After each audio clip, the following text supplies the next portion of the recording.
We're beginning a grand circle tour of the Magic Kingdom, with stops along the way in Frontierland. Sit tight and keep your hands, arms, feet, and legs well inside the train. We're currently departing Main Street Station. And if you're missing those friendly faces already, not to worry. On this train, it's never goodbye. It's always see you real soon. Welcome back to the channel, everybody. You were watching Probably a Disney, and I just returned from the Magic Kingdom where things are getting interesting for those of us on construction watch and in terms of two Frontierland mysteries. And today, I'm wasting no time getting to the heavy-hitting news, but to do so, we need to hop aboard the Walt Disney World Railroad for some views of what's happening and what's likely about to happen in Frontierland. So in recent days, a new structure has taken shape behind the queue for Tiana's Bayou Adventure, and which can be seen from both the ground and aboard the train at the Frontierland train station. And this location is so intriguing since it's also near Big Thunder Mountain Railroad, which is under its own construction, and has access to the rivers of America. Now, I did some digging, and the speculation is that this steel structure will be the new vehicle barn for the Big Thunder Mountain trains, and that makes sense since it looks permanent, and it makes me wonder, since it's so visible, will Disney possibly theme it to blend it in? We'll have to see. But there's something else going on here. Behind the structure, we have a number of contractor trailers, and yes, I'm sure they're there to build this new backstage barn. But Disney has also filed permits for contractor trailers in this part of the park to replace Rivers of America and to build those two new Cars attractions and then expectedly Villains Land. But perhaps what's even more interesting is that when you leave the Frontierland station on the train, and on the left side of the tracks while going over the bridge, you can see the Rivers of America flows backstage. I'm not an engineer, I know little about construction, but if I had to guess, this spot is the one to watch for when Disney gears up its plans to replace the Rivers of America. Now, as you probably know from my past videos, I have been on watch to see if any of the backlash for the Cars rides and Disney's plans for the river, coupled with tariffs and the current economic climate, will have any impact on Disney's plans. Will it make Disney hit pause and either rework them or outright cancel altogether? At the moment, permits suggest they're still moving forward, and what we're seeing here may be evidence of that. But I do want to point out that we still don't have a closing date for the Rivers of America, the Liberty Bell Riverboat, and Tom Sawyer Island, which is getting a little weird in my opinion heading into the summer season and if construction is setting up camp. So at the moment, as usual, Disney's plans for Frontierland are a mystery. But I would watch these backstage spaces at Magic Kingdom and prepare for May 7th. This is when Disney's Q2 earnings call takes place, and it's also when we're expected to get some updates and further clarity on what Disney is doing, as well as a gauge on just how concerned the company is about the economy.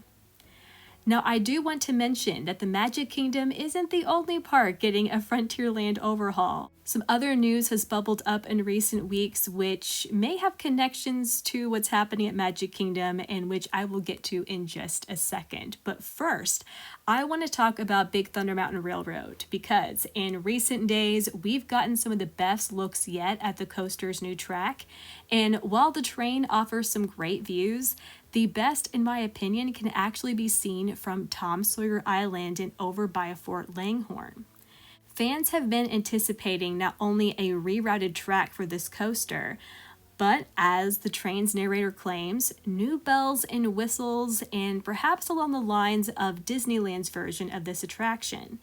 But after seeing this track, I'm beginning to think we are in for a much smoother, quieter, and maybe not so wild ride when it's complete.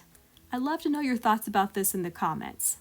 Also, having now seen this perspective, it is important to note that this part of the track is still being built to go over water. And while that may be obvious, it is a big deal since this means a portion of the rivers of America has to be saved for this to be possible. And I don't think that's being talked about enough when we look at the concept art for the new Frontierland, especially since it appears to be hidden by trees. But from where I'm standing on Tom Sawyer Island in this shot, I expect that to be solid ground in either part of the Cars attractions or the pathway leading to Villain's Land, while right up against Big Thunder, we're likely to have a remnant of the rivers that's not only exposed to those on the coaster, but also those aboard the train. And I hope Disney has some plans to include some Easter eggs and callbacks to the river's history in this area. Now let's disembark the train and get off the island and into the heart of Frontierland, where another mystery is alive and well. If you're familiar with my channel, you may know that months ago I reported that the park's 2 Frontierland signs were missing. The one leading from Liberty Square into Frontierland has been absent the longest. Well, I believe it was in January, possibly earlier of this year. The one leading from Adventureland into Frontierland went missing too. And all of this happened amid Disney's bombshell plans for Frontierland and rumors that we may not have heard everything Disney has up their sleeve for this corner of the park, and a rename might, and I emphasize might, be on the way. And this comes on top of other changes to Frontierlands or lands like it that Disney is making around the globe. For instance, in recent weeks, Disney unveiled its plans to enhance the rivers of America at Disneyland Paris, which I think those of us who don't want the Cars rides at Magic Kingdom were incredibly jealous of. And just hours ago, plans were unveiled for a possible overhaul of Tokyo Disneyland's Western Land. So there is a theme here. Imagineering is retooling its frontier-inspired spaces worldwide. And then days ago, the sign leading from Adventureland to Frontierland returned after its lengthy hiatus. But the sign that's been missing the longest, the one connecting Liberty Square to Frontierland, is still MIA even after Frontierland's DVC Lounge made its public debut. So since whispers about changes to Liberty Square haven't yet died down, the Hall of Presidents is still closed with no opening date in sight, and the sign connecting these 2 Magic Kingdom lands is still missing and now going on a year, it's tough to put any rumors to rest just yet. But I will point out that this transition point in the park is likely headed for some additional changes. After all, Liberty Square's portion of the Rivers of America is expected to become part of the pathway leading to Villain's Land, and my favorite hidden Frontierland detail, the mini Mississippi River, isn't likely to survive the rivers being filled in. So for now, this other Frontierland mystery, the mystery of the sign, and if it's connected to Disney's grander plans, lives on.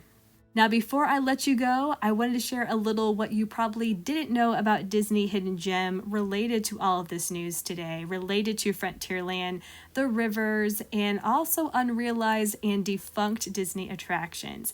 And you can find it on the first level of the Main Street USA train station. Here there is an arrival and departure board containing the names of some locations and attractions that may be familiar to you, such as Kansas City, which is where Walt and his family lived at one point and helped inspire Main Street USA along with Marceline, Missouri. There's also Fort Wilderness, as in the Fort Wilderness Resort and Campground, which once had a functioning train of its own, but as the sign now suggests, it has been delayed. I especially wanted to point out the Western River Expedition, which was an original plan for Magic Kingdom's Frontierland, but was ultimately budget cut to make way for an East Coast Pirates of the Caribbean, and whose property was replaced by Big Thunder Mountain Railroad. You know, it's too bad Disney isn't finally realizing this plan from back in the day with some modern updates instead of going with the 2 Cars attractions. I feel like that would go over so much better, especially with Disney history buffs. As we go down the arriving trains board, you'll see Grizzly Bear Flats in Carolwood Park, which references to Walt and his Imagineer's love of trains, and likely why this train at Magic Kingdom exists in the first place. That is a huge deep dive into Disney history if you're interested. You also will see Chicago, which is where Walt Disney was born, and Rainbow Caverns. Rainbow Caverns Mine Train was a Disneyland attraction that operated from July 2nd, 1956 to October 11th of 1959, and it later became Mine Train Through Nature's Wonderland, which eventually made way for Disneyland's Big Thunder Mountain Railroad. And like the Fort Wilderness Train, this one has also been appropriately delayed. So that is all I have for this deep dive into what's happening and maybe what's not at the Magic Kingdom, as well as 2 Frontierland mysteries. But remember, answers are on the way, and I will 100% be tuning in to that May 7th earnings call, while also keeping an eye on the space behind Tiana's Bayou Adventure and Down by the Rivers of America in its backstage space. Do let me know, though, what you think about the new track coming to Big Thunder. Just how different do you think this classic coaster is going to be when it reopens? As well as your hopes for how a little bit of the Rivers of America might live on. Also, what do you think about the Frontierland sign mystery? Do you think Disney has bigger plans for this land and possibly Liberty Square? And if you enjoyed today's video, and if you're all about Disney Park news and analysis but with a slightly different take, thank you so much for tuning in, and I would so appreciate if you would give this video a like and subscribe to the channel, because clearly all the Disney World news is only getting started. But regardless, thank you again for watching, and I hope you have a magical day.